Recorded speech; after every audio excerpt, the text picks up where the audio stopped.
बस्ती है शेरशाह सूरी का मकबरा। यहाँ से हम दिखाते हैं दृश्य क्या है। यहाँ से बहुत अच्छा नज़ारा देखने को मिल रहा है ना। इस तरफ देखो तालाब है, दोनों तरफ तालाब और बीच में सब सेल्फी ले रहा है। लेकिन यहाँ इधर मतलब कि यहाँ से कुछ दिखेगा।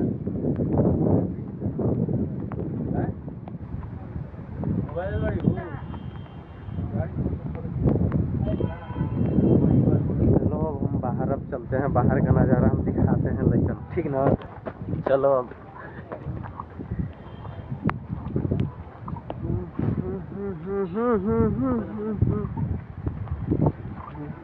ये है, अब जा रहे हैं, यहाँ से निकलेंगे।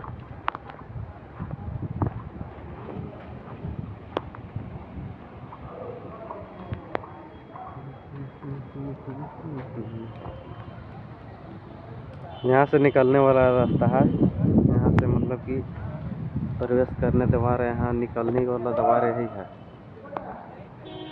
रुकिए 1 मिनट। मतलब काफ़ी कुछ